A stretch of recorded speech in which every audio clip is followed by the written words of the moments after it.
Tolosan ja urtek badie Tolosan euskeran mailek funtzionatzen dula, bertan bestek beste Tolosako 3 ikastetxek eta Galtzaundi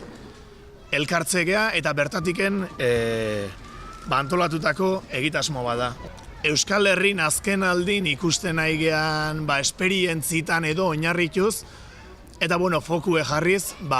gurasoengan, ezta? Hoiengan zentratuz, aurrengan duen eragine dala eta. Berez egitasmoaren aria berez dator 2016 urtean urri inguruan Galtzaundi euskara taldeak egindako gurasoen hiztun neurketa baten arira. Hain zuzen ikasleak eskola garaian amaitu eta kalera irtetzen ziren garaian, neurketa hauek datu esanguratsu batzuk eman dituzte eta besteak beste deigarrienetako bada gurasoen 52% aritzen dela gazteleraz, edo euskara ez dan beste hizkuntza batean, haurrak inguruan baino pixko bat urrunduta daudenean, eta haurra berez gertuago dagoen garaian, 75%ra pasatzen dela euskaldunen kopurua. Euskararen mailaren bueltan sortu zen pixkat egitasmoa Galtzaundi bideratuko duena, euskararen mailan udal teknikariak, Aitzol euskaltegia eta ikastetxeak eurak biltzen gera, eta hurrengo datozen 3 asteetan zehar gurasoak eusle izango diren erronka berri bat jarriko da martxan. Erronka hau datorren astelenetik, maiatzan 8tik 26a 3 astetan gauzatzea deu asmoa,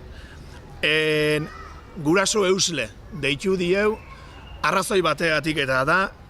gurasoak saiatuko dielako beraien hizkuntzari eusten. Hau da, euskerari eusten saiatuko die. Modu hontan, nahi deuna da, kontzientziatuta dauden ja guraso batzuk, jarrera batzuk, edo ohiture batzuk hartzea, gaur egunen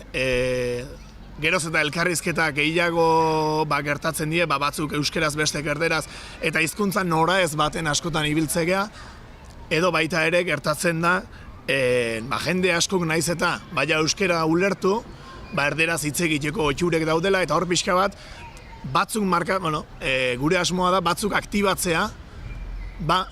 etengabe euskeraz egin dezaten den, eta erderarako saltoa eman ez dezaten, guri iruditzen zaigulako horrelako agente batzuk jarri ezkeo, gero horiek ingurun eragin egiten dutela, eta hizkuntzaren kontutan nola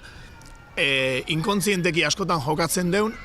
horrek ingurun eragina daukela eta euskera hitz egitea hauen jarrera aktibo horren ondorioz euskera gehiago entzun daitekela uste deulako. Hau da, guraso batzuk izatea eta gero virus bat bezala guraso horiek ingurukoengan zabaltzea eta hemen ikusten dezuten txapa hauek eramango diteu identifikatzeko gurasoei dago zuzen hasiera baten bideratuta, baina irakasleek, hezitzaileek, denek eraman lezakete, beraz, ikusiko deu nola garatzen den, ezta?